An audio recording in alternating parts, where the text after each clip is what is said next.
We're going to continue talking about acids and bases today.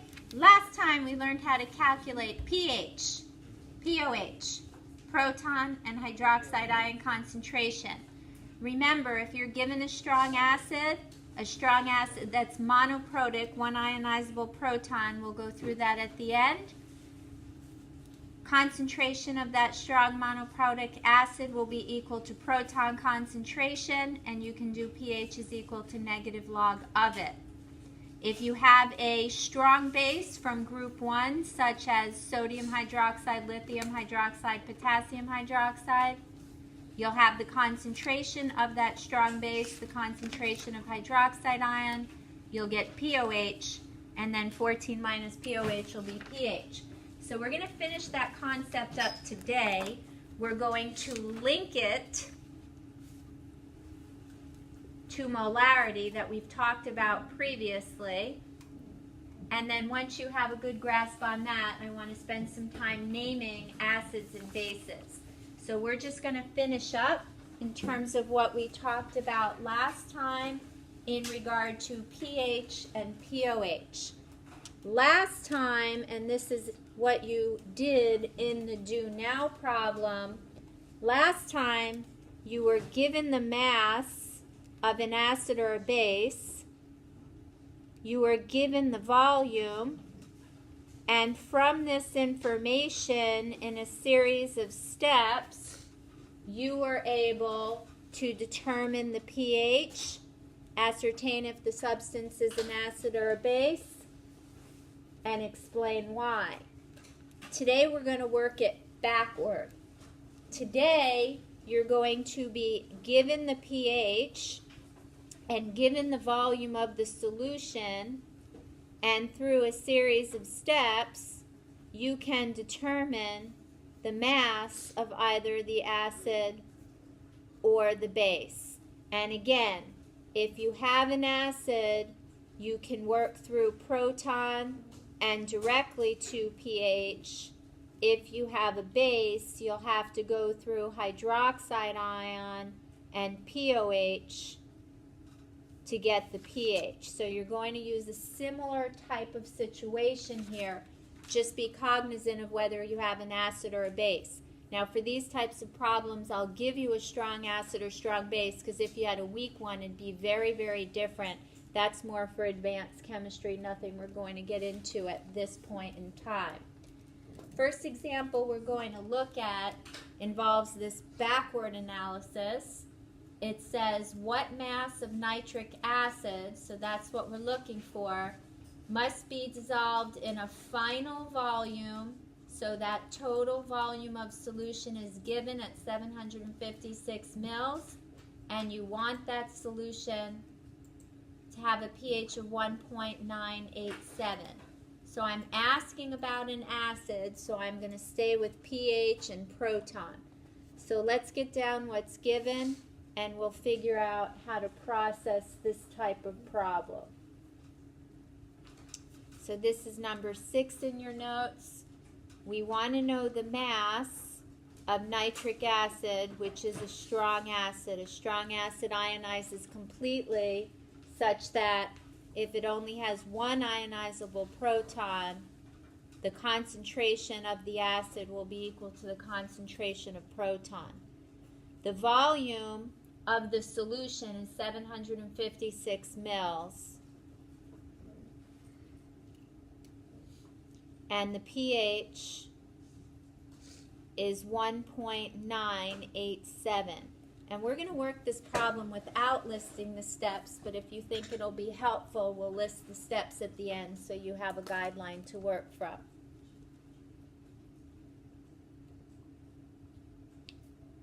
In order to get the mass of this substance, I will need to figure out moles. In order to get the moles, I'll need the concentration. The concentration of proton will be equal to the concentration of this strong monoprotic acid with one ionizable proton. So what I'm thinking is, from the pH, can I get the proton concentration? Sure, we talked about this at the end the other day. proton concentration is 10 to the negative pH. And remember, in your calculator, it's 10 to the x, or second log most likely in your calculator, of negative 1.987. And so the concentration of proton is 0.0103 molar. Nitric acid is a strong acid that ionizes completely, as we've discussed. These two concentrations are equal. 0.0103 molar I can write as moles per liter, and I want to get to moles of this substance. How would I do that from the concentration? I would multiply it by, you got it. Here's your volume in mils.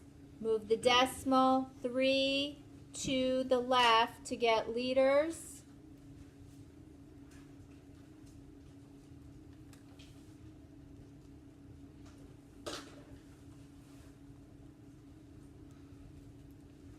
I'm going to write that number here. We have 0.00779 moles of nitric acid. And then ultimately I want the mass, so what's the last thing I need to do? Use the periodic table. We've used this substance before.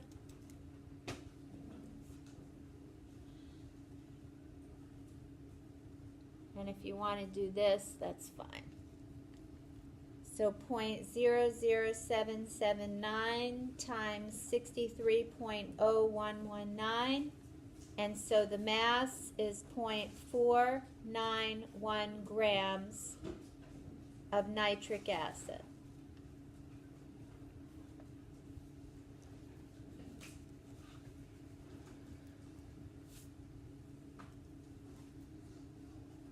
Not too bad. Very systematic.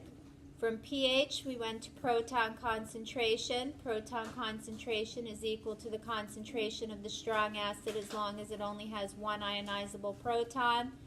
From the concentration, we got moles by multiplying by the volume, and then we converted from moles to mass using the formula mass. I take that back, the molecular mass of this acid. Sig figs given initially, we had 3 sig figs here, 3 sig figs here. I kept my answer in 3 siggy wiggies. All right, so this is if you have an acid, but let's say that you have a strong base, like in this one. It says, what mass of sodium hydroxide, that's what we're in search of, must be dissolved in a final volume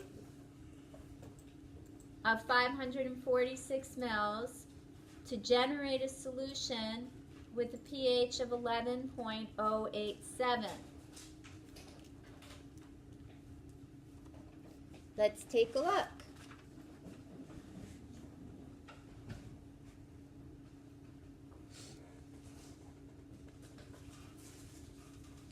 We want to know the mass of sodium hydroxide. The volume is 546 mils. And the pH, sorry, that's a funny looking P, is 11.087. Is sodium hydroxide a strong base or a strong acid? Strong base. So if you are dealing with a base, you are going to need to work with hydroxide ion concentration. So if given the pH, what should you do first? Subtract it from 14 in order to get the POH, correct? 2.0 0.913. Once you have the POH, we're going to get the hydroxide ion concentration, and you are right, second log or 10 to the negative here.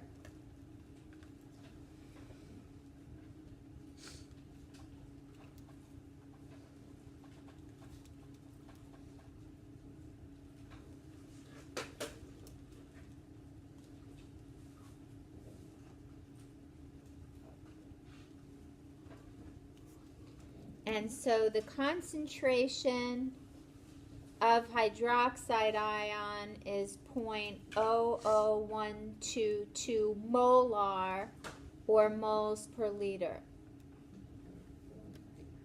But now I want to get moles.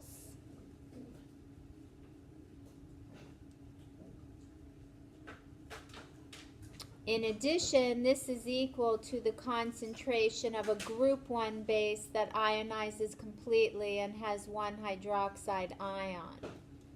So I have this, and this is where it can be helpful to write out the units of molarity. I want to get moles of sodium hydroxide.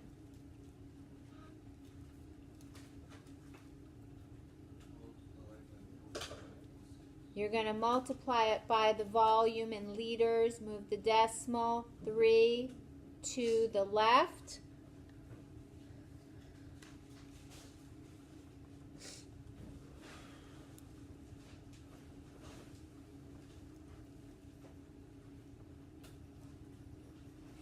And we have 6.66 times 10 to the negative 4 moles.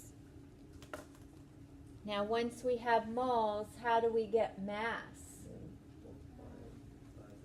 Multiply it by its molecular mass. So you have 6.66 times 10 to the negative 4 moles. And you may prefer to just chain this out rather than keep writing it.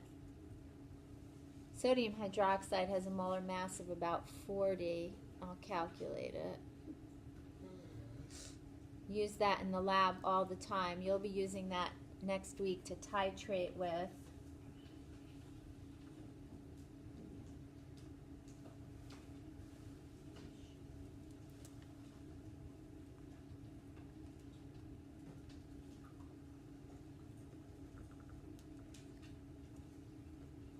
And that is 0.0266 grams of sodium hydroxide. So the only tricky thing here is if you have a base, you need to work through POH to get the concentration of hydroxide ion. So either way, from mass to pH or pH to mass, I think if you're just systematic with your problem solving, you'll be very successful here.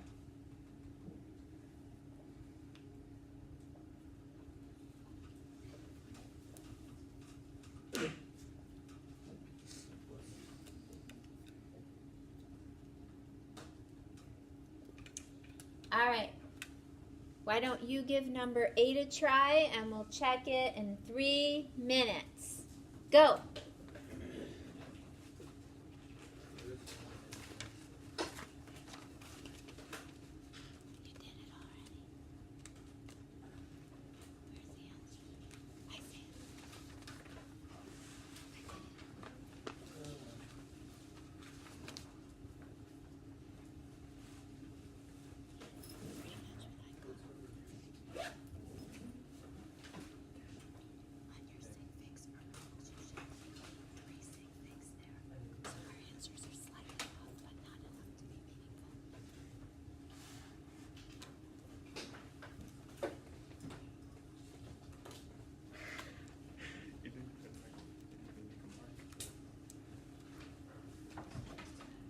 So they want to know the mass.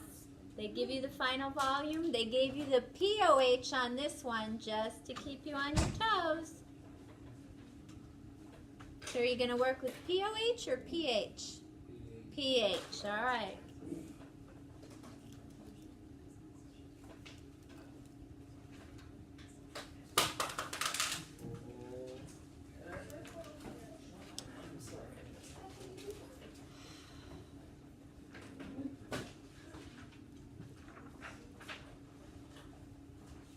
How we doing? How we doing? All right, let me know when you're ready to rock.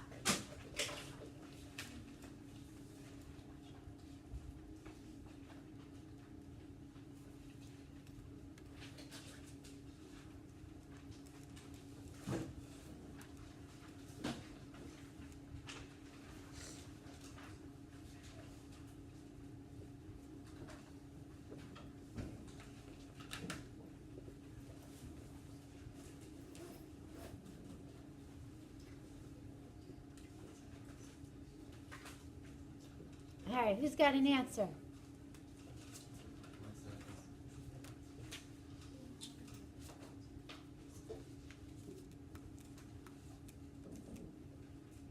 Guys, you need to sit up straight looking at those Chromebooks. Your necks are going to hurt. Yeah, make sure you stretch it.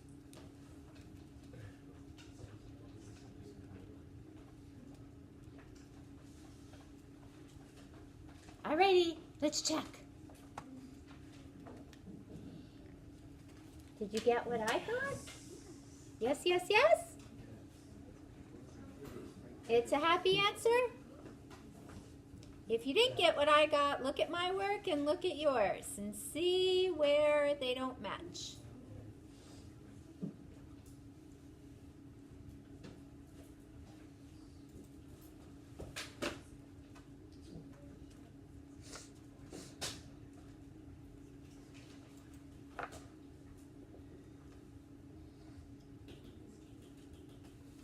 Yes, yes?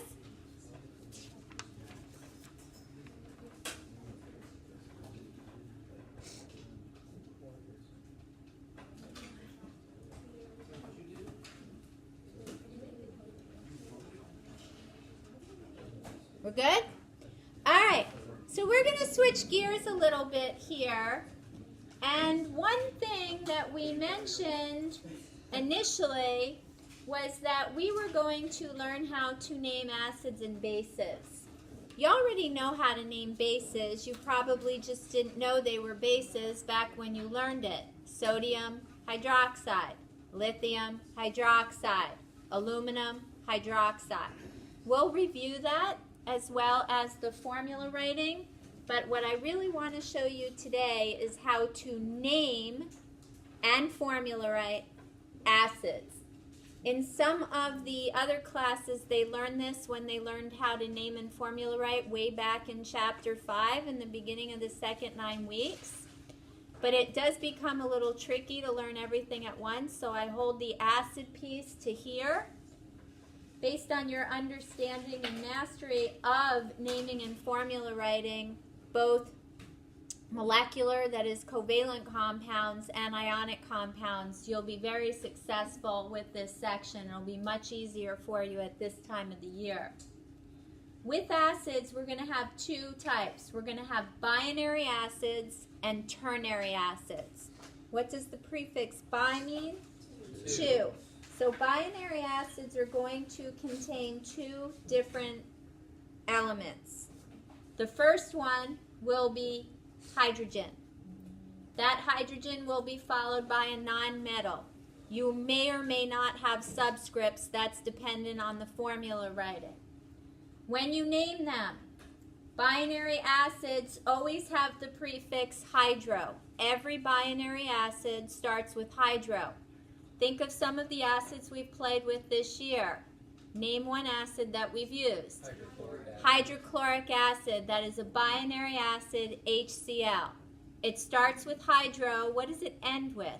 Chlorine. Ick. Ick. I-C. Ick. Like icky. I-C. So the suffix is always ick. And then the element that's paired with hydrogen is used as the stem. And these are the most common stems that you see. For group 17, if you cut off the IME, you have the stems, chlor, fluor, iode, and brome for chlorine, fluorine, iodine, and bromine, respectively. In group 16, sulfur and tellurium. Sulfur has the same stem as its element. Tellurium, we're just going to lop that off, and we have tellur. Phosphorus. bye-bye to the S, and you have phosphor. Nitrogen's a little bit funky, N-I-T-R. Those are your stems you need to be comfortable with. Be careful with the spelling in floor. It's not flour. You're not making a cake. It's U-O. So to name the acid, it's going to be hydrostemic acid. For example, hydrochloric acid, prefix hydro, stemic, hydrochloric acid. Hydrofluoric acid. In this one, it's binary, so what does it start with? Hydro. Te is tellur. And it ends in IC, acid. You'll note here there's a 2.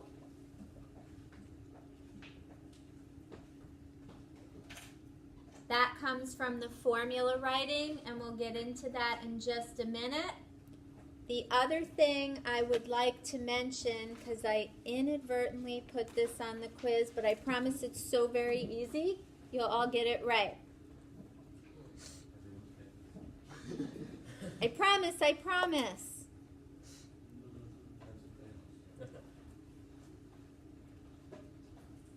I'll make sure we get it. Okay. If an acid has one ionizable proton, see there's an imaginary one there, this is a monoprotic acid. Mono means one. Think back to biology, monohybrid cross, a monogamous relationship.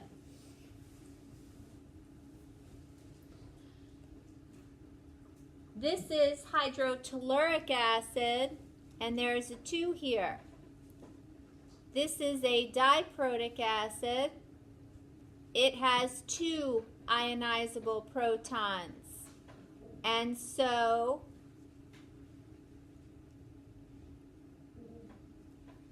this is not a very common one. It's a funny example.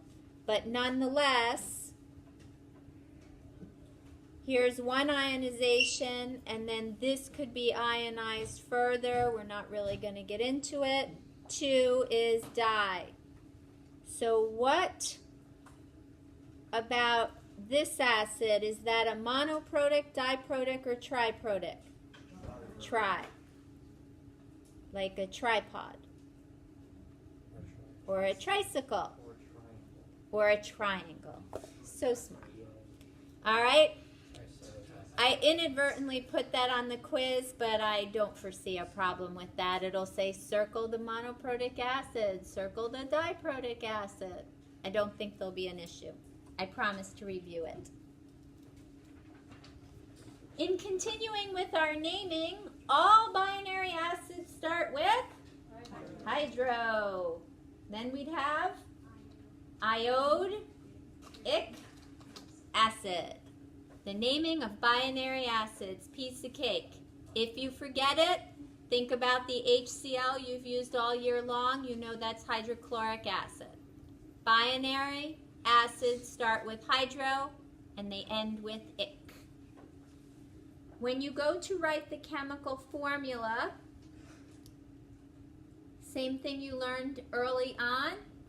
We'll take a look at these. I'm going to scribble them out on paper rather than trying to type and swap and drop and drive myself crazier. Hydrochloric acid.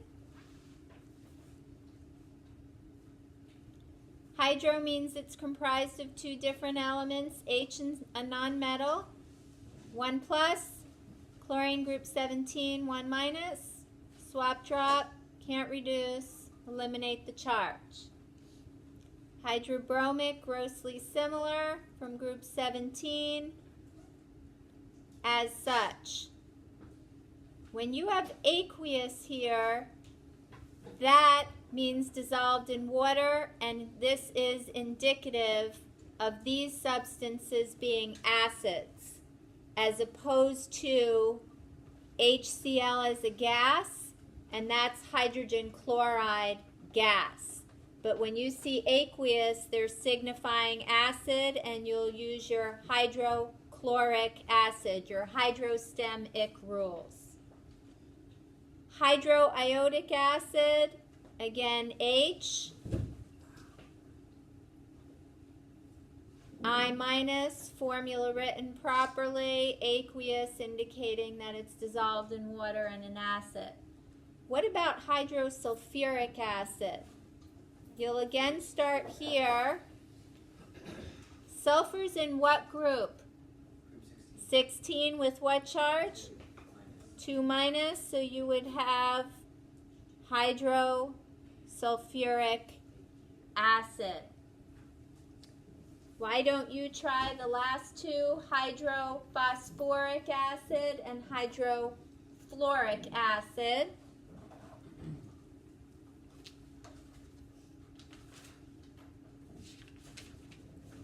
See if you have those two.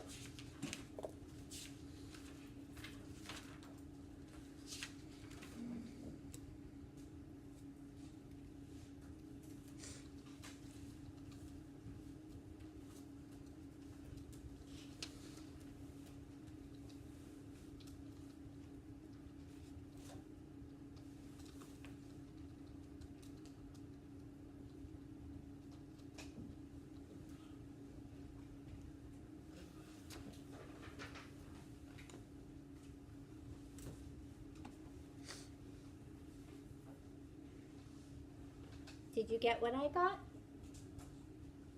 Yes and yes? Okay. Which acid is diprotic? That one. Which is triprotic? And all the others are monoprotic. Question? If it's telling you it's an acid, it's aqueous.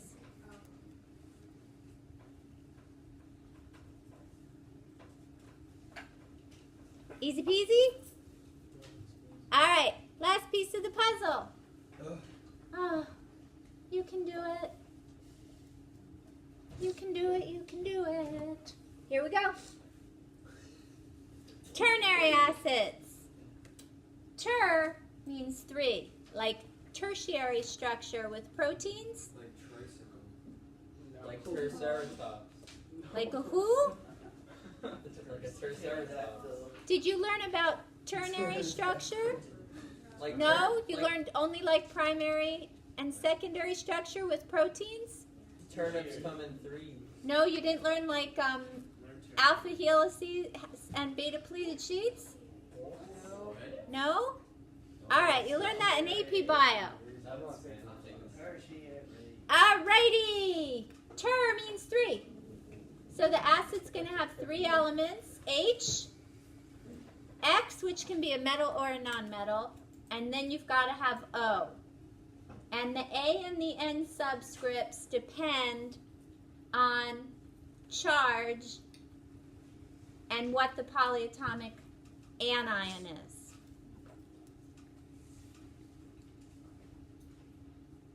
The most common form of the acid has the suffix "ic."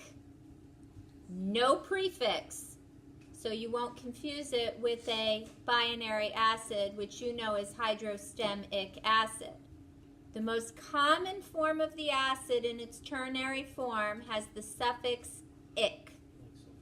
It will have either 3 or 4 oxygens. It's not that straightforward. Be careful.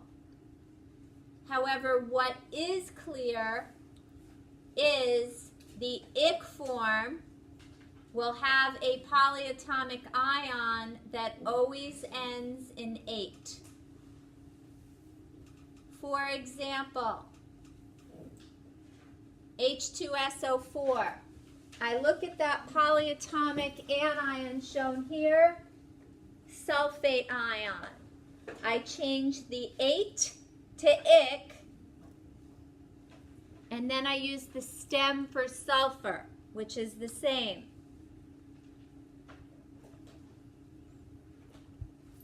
And I get sulfuric acid. This common form has 4 O's. Be careful, because it's not consistent.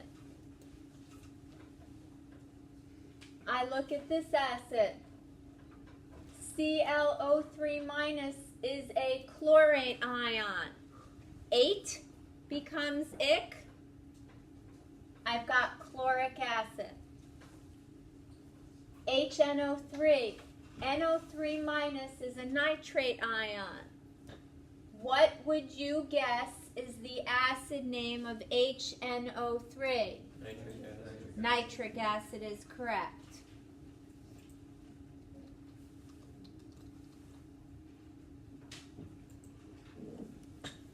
H3PO4. PO4 3 minus is a phosphate ion. 8 becomes ick. This is phosphoric. Be careful. Go back to the stem. Phosphoric acid. You are going to want those stems in front of you when you do the classwork to practice your naming. Then you've got to pull those stems away. The stems won't be given. So 8 becomes ick. In many cases, a second acid can be formed with the same elements, but it will have one less oxygen than what you saw with the ick form. These acids have the suffix OUS, no prefix. For example, H2SO3. SO3 2 minus is a sulfite ion. Ite will become OUS, sulfurous acid. HClO2. ClO2 minus is a chlorite ion. Ite becomes us. Right here, chlorous acid. HNO2. NO2 1 minus is a nitrite ion. Ite becomes OUS, and this would be what? Nitrous acid. How about here? PO3 3 minus is a phosphite ion. Ite becomes phosphorus acid. So 8 becomes ick and ite becomes us, and sometimes in chemistry they'll say you have a disease, aidic itis. 8 to ick, ite to OUS. Aidic itis. There's 2 other situations. They're not that common, but we will go through them because 2 of the acids are strong. It says if a third acid is formed containing the same 3 elements but having still fewer O's, so 1 less than the ite form, you're going to use the prefix hypo. For example, HClO, ClO minus is a hypochlorite ion. That's given on the back of your periodic table. So this is hypochlorous acid. OUS with the prefix hypo means 1 less than the ite form. Now this one's a little trickier because I don't give you this hypoiodite ion. So IO minus is a hypoiodite ion, 1 less O than the iodite ion. Maintain the hypo, the ite becomes OUS, hypoiodous acid. Hypo can only go with OUS, 1 less than the OUS. OUS came from ite. And on the flip side, if you have 1 more O than the 8 form, you're going to use the prefix per. Let me back up for a sec. Hypo is a prefix that means less than. If somebody is hypoglycemic, they have low blood sugar. Hypothermia describes very low body temperature. What's another word of hypo that you learned in bio? Hypoallergenic. Hypothyroidism. I was thinking hypotonic. Hypochondriac, that's a whole nother issue. Hyperchild. But a hyper, what a perfect example. That's Hyper more. means more than. That's why it's per. You got it. So per is just short for hyper. A kid who's hyperactive can't sit still. Yeah, right. Hypertonic you learned about last year. Yes, yes? Maybe? Hyperglycemia, high blood sugar, that's diabetes. So per is short for hyper. One more O than the ick form. So ClO4 is a perchlorate ion. This is perchloric acid. Per only goes with ick. Per with ick, hypo with OUS. And here, IO4, 1 minus, which I don't believe is given on the back of your periodic table, per iodate ion would be periodic acid. Also take a look. The per X, you'll have 4 O's. The hypos, you will have 1 O. So that may be an indication too. Shown here is a table showing the most common acids per group. And what you're seeing here is that for the common form, there are either 3 or 4 oxygens associated with these elements. Let's take a look and see if we can name these and write chemical formulas, and then you will have a whole lot of practice time to master it. My approach here is BO3 minus is a borate ion. 8 always becomes ick, boric acid. NO2 1 minus, Hannah, is what ion?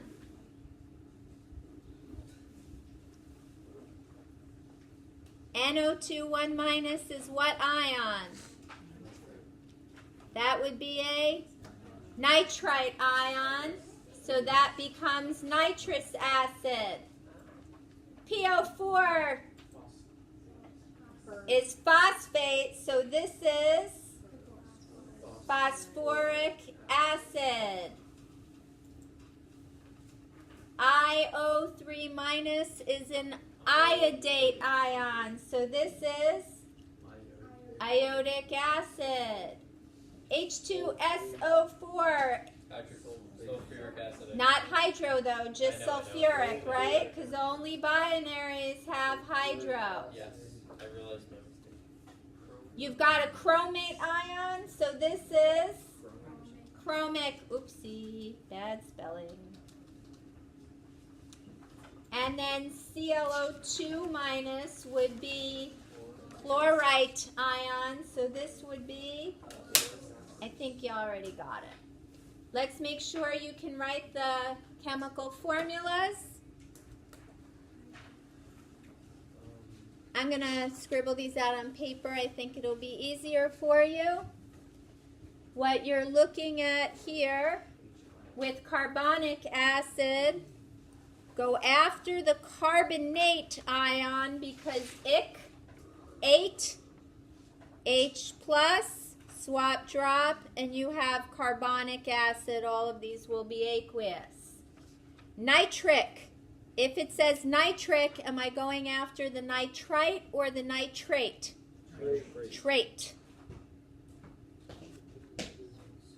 Swap drop, and you have nitric acids. Hypoiodous acid. If it's hypo, how many O's is it going to have? 1. Sulfurous acid. If it's OUS, its polyatomic ion ending is ite. Sulfite ion. Hook it up with the little proton there. And then it says perchloric acid. So per always has how many O's? 4. And I've got a whole practice sheet so you can master this. All right, so these are your ternary acids. And the last thing I just want to mention is you already know how to name and write chemical formulas for bases. these are going to be the ones that end in hydroxide, and you learned how to do this already. Sodium hydroxide, potassium hydroxide, magnesium hydroxide. What would this one be? Calcium hydroxide, aluminum hydroxide. Be very careful on this one. You need a Roman numeral. Cobalt 1 hydroxide. Hydroxide is 1 minus. And then in regard to the chemical formula, just take a look at this one. Don't forget that if you have any number other than 1 after the parentheses, you must keep those parentheses.